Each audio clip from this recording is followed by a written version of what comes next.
Labas visiems. Labai smagu, kad esate čia, labai džiaugiuosi. Labai faina, kad mūsų gentis plečiasi. Tie, kas domitės, prisijunkit prie Mėnulio upės genties. Tai yra YouTube narystė, kur matysit papildomas žinutės.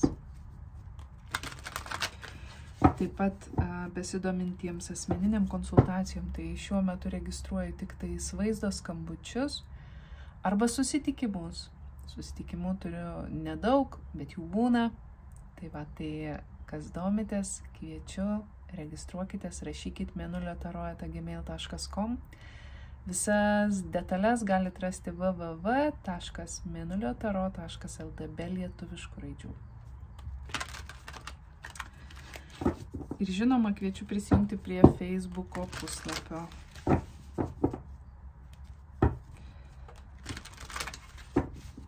Ok, kas yra mums svarbu šiuo metu? Didelis ačiū Jums už tai, kad palaikot. Visai kaip. Labai smagu, labai džiaugiuosi. Ir man labai smagu, kad Jūs randat mano šitose istorijose kažką, kas Jums tinka. Voila! Kantrybė, saikingumas ir saulė. Mes turim šaulį ir liūtą.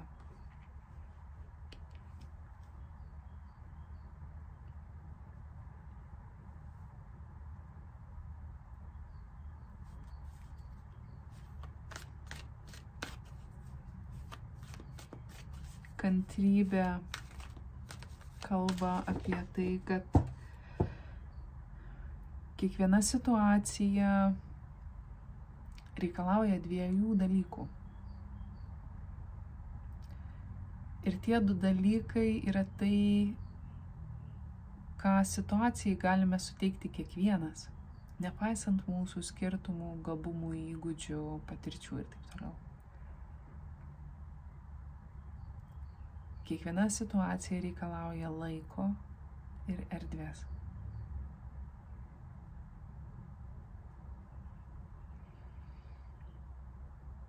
Tekėjimas su energija pasroviui ir yra tų dviejų elementų skyrimas gyvenimui. Ar ne, aš duodu laiką ir erdvę. Aš duodu kitam žmogui laiką ir erdvę. Aš nespaudžiu, aš nereikalauju, aš neprojektuoju to, ko nereikia, to, ko aš nežinau.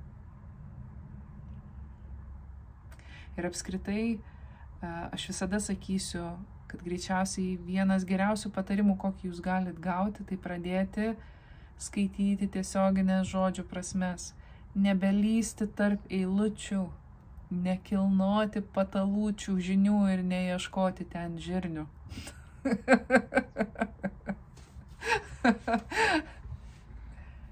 Matykit tai, ką matot, skaitykit tai, ką skaitot ir klausykit tai, ką girdit.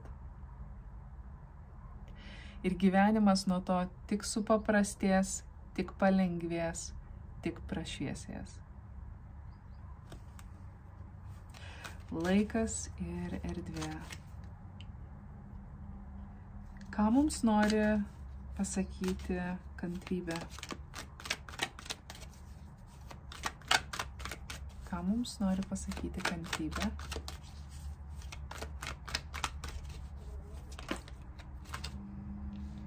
Keturios taurės. 9 taurės ir imperatorienė.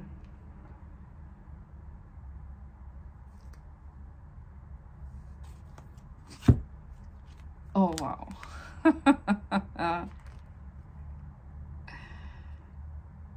Imperatorius ir transformacija Kaladės apačioj.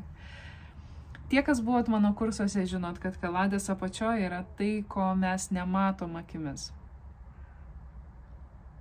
Tai yra tai, kas yra tarp eilučių, tai, kas yra po čiužiniais. Tai yra tie žirniai, kurių nematom, bet kurie įtakoja mūsų energiją. Kartais tai yra tai, kas vyksta užkulisiuose. imperatoriaus transformacija.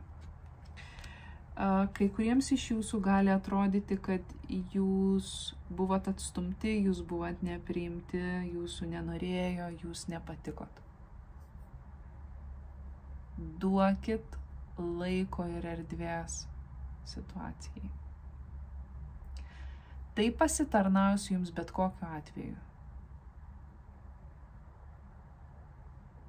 Arba jūs paliksite erdvę ateities interpretacijai, kai žinosite detalės, kas ir kur kaip vyksta. Arba jūs tiesiog nueisit kitu keliu ir jūs pamiršit iš vis apie tas interpretacijas.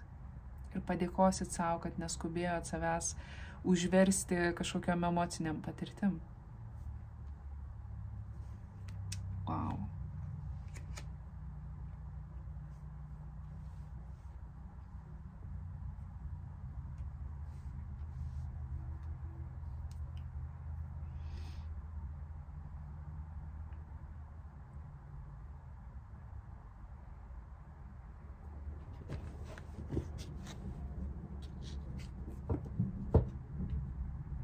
Perkūnas vaikšto.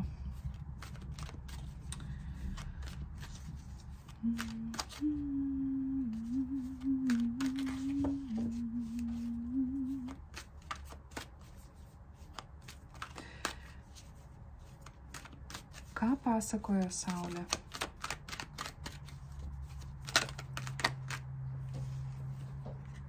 Mėnuo. Eikit savo.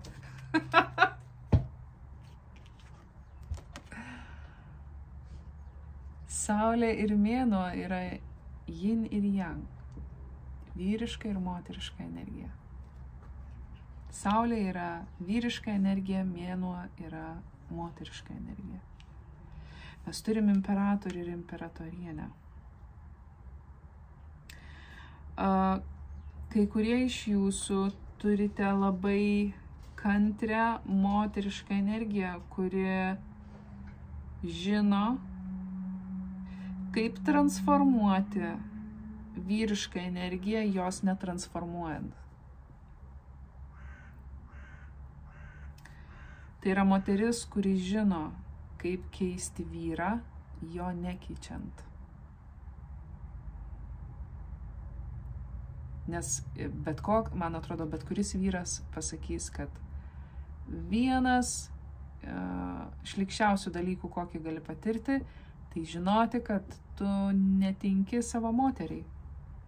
Kad tu jos nepatenkini, kad tu nesugebi kažko, kad tu esi idiotas ir taip toliau ir taip toliau. Ir kai moterys pradeda tą vyrą minkyti ir lipdyti, kaip dar neišdegtą puodą, tai yra labai nemaloni patirtis, nes tu suvoki, kad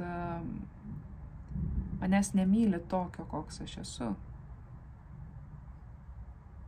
Mane nori paruošti kažkokiai ekspozicijai, kur aš spindėsiu, švytėsiu ir atitiksiu jos tam tikrą projekciją, ar ne?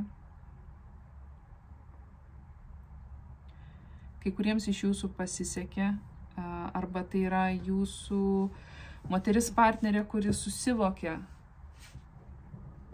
kad jai nieko nereikia daryti tam, kad jūs pasikeistumėt, jai reikia tapti tiesiog geriausią savo versiją. Ir jūs žygiuosit kartu. Jūs ją pasivysit. Tai ir yra duoti situacijai laiko ir erdvės. Duoti kitam žmogui laiko ir erdvės. Jeigu tai yra jūsų žmogus, jis pasivys, jis darys viską, ką gali, kad jis pasivytų, kad jis būtų kartu, kad jis parodytų interesą, rūpestį, globą, supratimą, ar ne? Jeigu tai ne jūsų žmogus, jis bus atsivėpęs, jam bus neįdomu. Jis žiūrės jūs priešiškai, jisai labai skubės greitai jūs paleisti, jis sakys, kad tai daro dėl jūsų ir taip toliau, ir matysit, kaip gražiai tas akmuo ritasi ir išsidėlioja viskas, jūs labai greitai išsilaisvinat. Vadinasi, tas žmogus nenori jūsų laikyti ir jums turėtų būti pašvilpti ant tokio žmogaus. Žinau, kad iš šono sakyti yra lengva, bet šitoj vietoj turėtų įsijungti jūsų ego. Jeigu žmogus jūsų nesiekia, jis nenori rodyti savo atsidavimo, tai nėra dėl to, kad jums būtų geriau. Nors, kad ir kaip būtų sakoma, tai yra tik dėl to, kad tas žmogus nebenori su jumis būti. Čia mes turime moterišką energiją, kuri... Galima sakyti, kad tai yra žmogus, kuris išmoko atidėti malonumą. Žinot, kad kai vaikai auga, vienas iš svarbiausių dalykų, kurį reikėtų vaikai išmokyti, tai atidėti malonumo patenkinimą. Ar ne? Išmokti dirbti, sulaukti rezultatų ir tada patirti malonumą, ar ne? O ne tai, kad pirmiausia patenkinu malonumus ir tada kažkaip ridenuosi iki darbų. Tai čia yra labai kantrus žmogus, kuris žino, kad viskam reikia laiko ir erdvės. Nežinau kodėl, bet aš jaučiuosi tarsi stovėdama prie vartų ir man nesinori pro juos žengti. Aš nenoriu per juos žengti, nes jaučiuosi tarsi, jeigu įžengsiu dabar,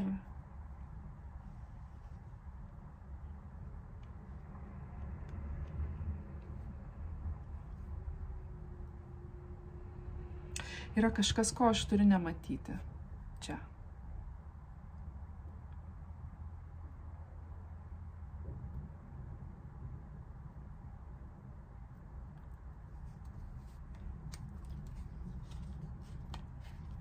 Wow, kažkas keičia.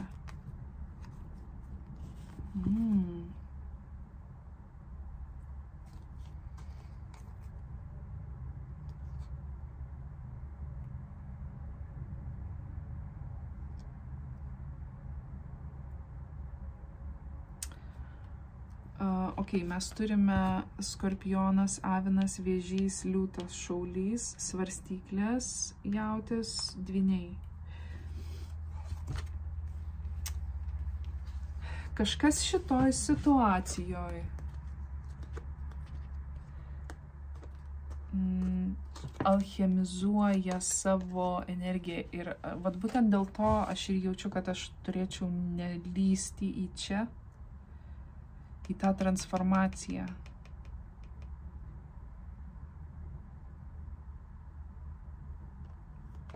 Todėl, kad tas, kas yra transformacijoje, dabar yra labai stipriuose, tam tikruose energetiniuose procesuose. Šitas žmogus, čia yra tokia betono struktūra, ar ne? Tam tikri blokai, arkos, kažkokia siena, tai yra mūras. Šitas žmogus sukosi tam pačiam rate. Tas, kas buvo tarsi pasmerktas sudegti. Ir tas ratas, čia ugnis, čia vanduo. Stebėkite, kokios panašios iliustracijos, kaip stipriai rezonuoja ir kokios skirtingos stichijos ir žiūri į skirtingas puses. Šitas žmogus pradeda savo kelionę naujai ir alchemizuoja tą turėtą energiją į kažką, kas yra labai jaukaus ir artimo. Galbūt tai buvo struktūra, aiški struktūra, aiškus standartai, aiškios savybės, tam tikras kažkokių savybių sąrašas, pagal kurį buvo vadovaujamasi, labai aiški tvarka, ar ne? Ir tai atvedė į pasimetimą. Toks jausmas, kad šitam žmogui gali būti, kad nuo tos aiškios tvarkos žmogus nuėjo iki absoliučios izoliacijos arba pamatė, kad labai daug ko netenka ir panašiai. Ir ta aiški tvarka yra alchemizuojama į tam tikrą chaosėlį. Ir nesakyčiau, kad visiškai tai chaosas yra. Bambukų miškas, ar ne, tai tiesiausias miškas, į kokį jūs įžengsit. Bet tai, kad tos opcijos, tos šviesos, ta energija, jai leidžiama yra pasiskirstyti pačiai, jai leidžiama būti tokioj formai, kokio ji nori būti. Ji nėra tarsi reguliuojama, ar ne, kad turi judesys vykti tik tais ratu. Ne, ji gali vykti bet kurią pusę. Ar ne? Ir ta transformacija, ji labai labai šviežia.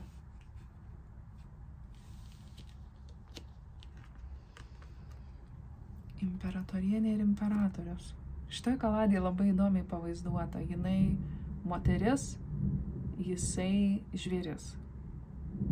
Gražuolė ir pabaisa, ar ne, kažkas panašaus.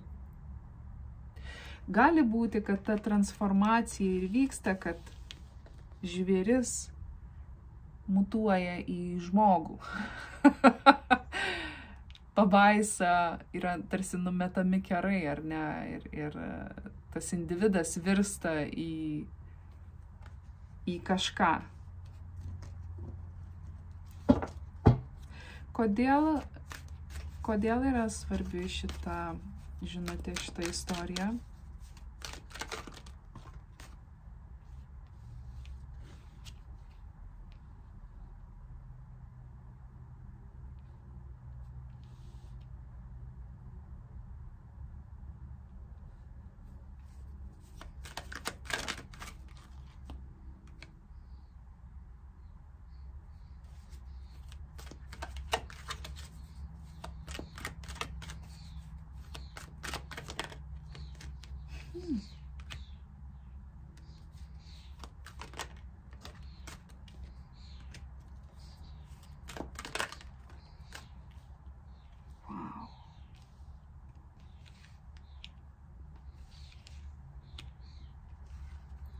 Labai gražios kortos krenta, labai šviesi energija. Aš nežinau, kur mes, nežinau, kur mes pataikėm. Mes turim kalavijų tūzą ir 10 taurių. Mes pataikėm į kažką labai labai gražaus. Man toks jausmas, kad tie, kas dalyvauja šitame procese, tarsi nujaučia, tarsi girdi savo intuicijos balsą, bet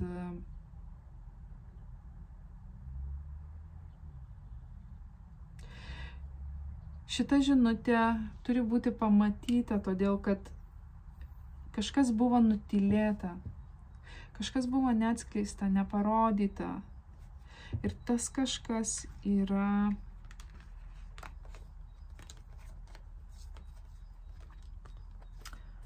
dvi taurės, viena gražiausių kortų, kokią esu mačius, 2 taurių. Skeptrų tūzas. Draugystė, aistra, stipri fizinė trauka. Pasaulis. Tai reiškia, kad tu tampi mano pasaulio dalimi. Ir taurių tūzas, besąlyginė meilė, besąlyginis atsidavimas, ar ne? Ir tai buvo paslėpta už šydo.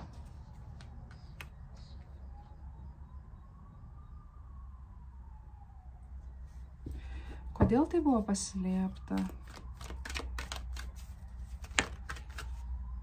Stiprybė aukštyn kojom. Kažkas neišdrįso. Kaladės apačioj, kalavijų tūzas, atsakymas taip. Kažkas neišdrįso, kažkas neturėjo stiprybės. Gali būti, kad žmogus buvo žmogus arba žmonės, gal abudu žmonės. Tai darė, tai gali būti dėl to, kad žmogus buvo ką tik išėjęs iš savo sudėtingų kažkokių patirčių ir galbūt saulės rezginio čakra, tai yra liūto čakra, pasitikėjimas savimi pažeistas. Ar ne, aš esu sužeistas toj vietoje ir aš negaliu funkcionuoti taip, kaip norėčiau galbūt, ar ne. Aš nedrįstu, mano galva sprogsta nuo baisių paranojiškų minčių ir vien pagalvojus apie tai, kad aš galiu save pažeminti šitoj situacijoje ir kažkaip save sumenkinti, jau plaukai šiaušiasi ar ne, ir aš net nemastau prabilti apie tai. Aš ką tik apspėjau kortas.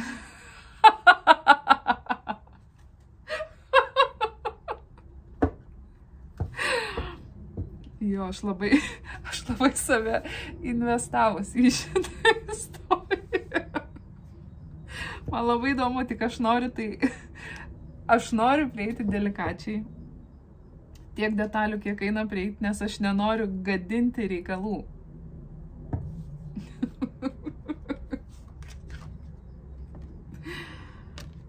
Žodžiu, kažkam pasisekė gerai. Patarimas rekomendacija. Patarimas rekomendacija. Popiežius. Aukšta moralė, aukštos vertybės. Judėjimas by the book, ar ne? Tam tikros normos, normatyvų įgyvendinimas.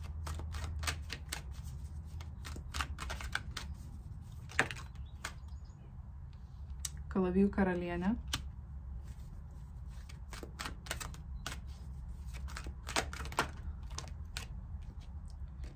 Teisingumas. 9 skeptrai jautis svarstyklės.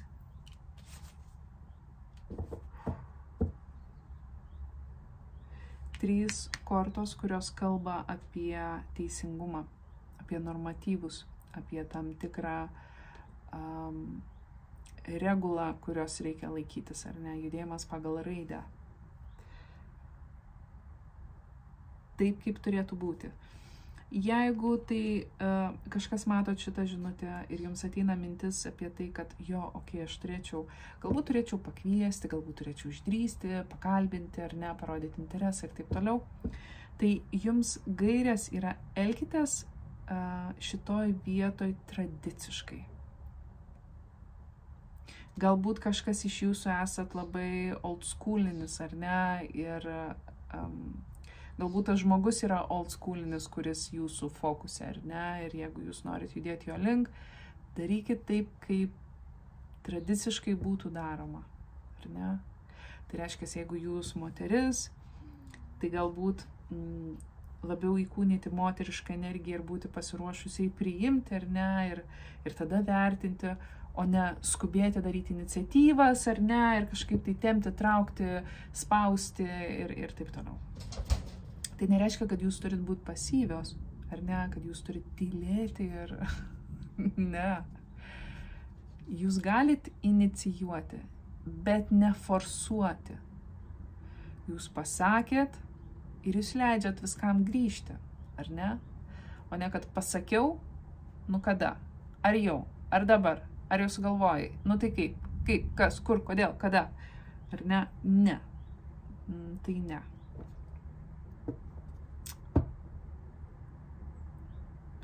Kai kuriems iš jūsų galbūt yra vertinga žinoti, kad kažkas šitoje situacijoje yra labai pavargęs nuo kažkokio proceso.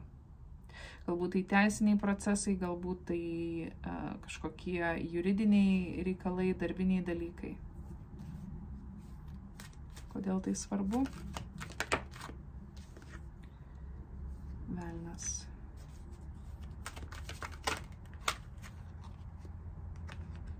Trys kalavijai, kovintasis. Trys kalavijai, paskutinysis teismas ir monetų tūzas.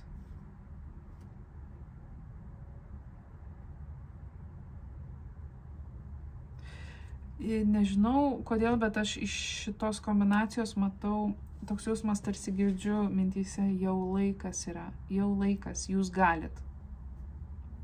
Jūs jau galit. Galbūt anksčiau buvo elementai, kurie šitą dinamiką būtų padarę toksišką. Bet toks jausmas, kad tas, kas buvo sudėtinga, toksiška, yra jau supakuojama ir dedama į lentyną. Ir jūs jau galite, aš nežinau, kam tai yra skirta.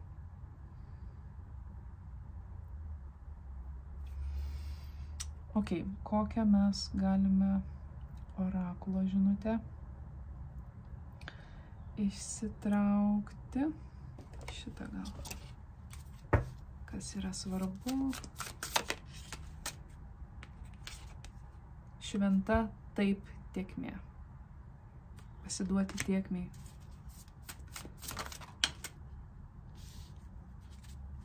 Maitinkit ir vertinkit savo šventą moterišką energiją.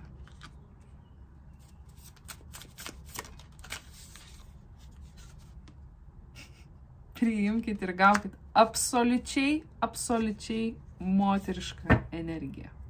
Absoliučiai. Tai galbūt tai yra žinutė moteriškai energijai, kad jums nereikia būti vyru. Tam, kad susirasti vyrą, tam, kad būti su juo, jums nereikia būti vyru. Jūs leiskit vyrui būti vyru. Jūs būkit moterimis. Būkit pasiruošusios priimti, gauti. Vertinkit save, mylėkit save, ar ne? Ir būkit tėkmėje su savimi. Ar yra kažkoks patarimas imperatoriui?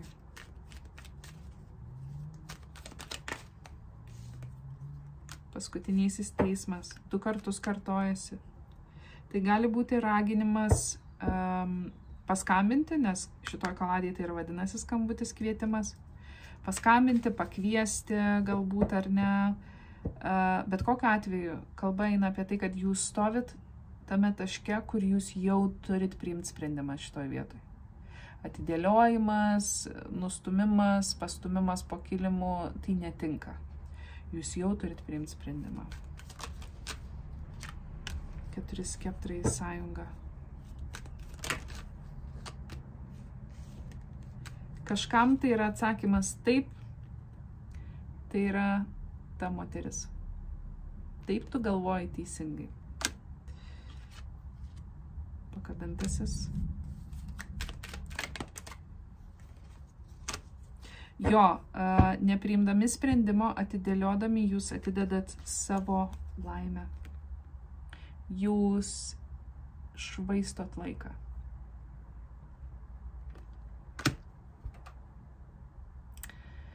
Tikiuosi, tai buvo naudinga, tikiuosi, šitame gavot kažką smagaus. Linkiu ramybės, balanso ir iki greito. Ate.